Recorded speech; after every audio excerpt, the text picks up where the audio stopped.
C'est, selon moi, l'une des phrases les plus importantes que Jésus a dites avant de partir au ciel. Et oui, elle a un lien direct avec ta fin.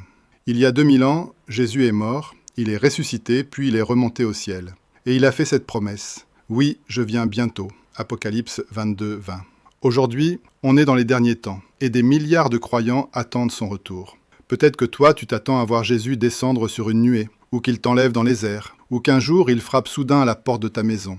Tu attends. Mais tu passes peut-être à côté d'une parole clé qu'il a dite, une parole qui touche la question la plus importante. Est-ce que, oui ou non, tu pourras vraiment l'accueillir et entrer dans le royaume des cieux? Regarde ce que Jésus dit. « J'ai encore beaucoup de choses à vous dire, mais vous ne pouvez pas les porter maintenant. Quand le Consolateur sera venu, l'Esprit de vérité, il vous conduira dans toute la vérité, car il ne parlera pas de lui-même, mais il dira tout ce qu'il aura entendu, et il vous annoncera les choses à venir. » Jean 16, 12 à 13. Jésus dit clairement, il n'avait pas encore tout dit à ses disciples. Un jour, l'Esprit de vérité viendrait pour conduire dans toute la vérité. Ça veut dire qu'au dernier jour, Jésus revient aussi en apportant encore beaucoup de vérité pour faire entrer son peuple dans toute la vérité. Ceux qui reçoivent ces vérités-là seront pleinement sauvés et pourront entrer dans le royaume. Tu te demandes peut-être, pourquoi il ne vient pas juste nous prendre au ciel directement? Pourquoi encore parler de nouvelles vérités? Quand Jésus est venu la première fois, il a prêché partout en Judée, il a appelé à la repentance, il a enseigné à aimer Dieu, à aimer son prochain, etc.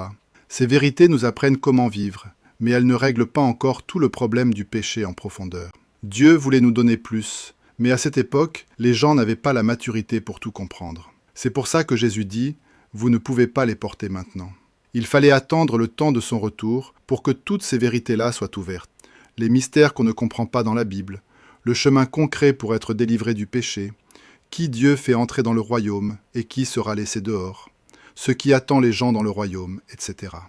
Quand ces vérités deviennent notre façon de vivre, alors on peut vaincre le diable, vaincre le péché, vaincre le monde, vaincre les forces du mal, vaincre la mort, devenir des vainqueurs et entrer dans le royaume pour recevoir une vie qui ne se détruit jamais. Mais si on ne reçoit pas ces vérités-là, alors on reste prisonnier du péché, on n'est pas purifié, et on n'a pas la qualification pour entrer dans le royaume. Et le jour où Dieu viendra ouvertement sur les nuées, ceux qui l'auront refusé n'entendront que ces mots. « Je vous le dis, je ne sais d'où vous êtes, retirez-vous de moi, vous tous, ouvriers d'iniquité. » Luc 13, 27. À ce moment-là, il ne restera que les pleurs et les grincements de dents au milieu des jugements. Mais aujourd'hui, l'Esprit de vérité a déjà commencé à agir et à parler. Si tu veux vraiment entendre sa voix, si tu veux recevoir les vérités que Dieu donne pour ce temps, écris « Amen » en signe de foi et partage ce message à la personne la plus importante pour toi. Je t'inviterai dans notre groupe d'études bibliques gratuit. On lit la parole chaque jour, on cherche à comprendre ce que Dieu fait aujourd'hui et on se prépare ensemble pour entrer au festin du royaume avec lui.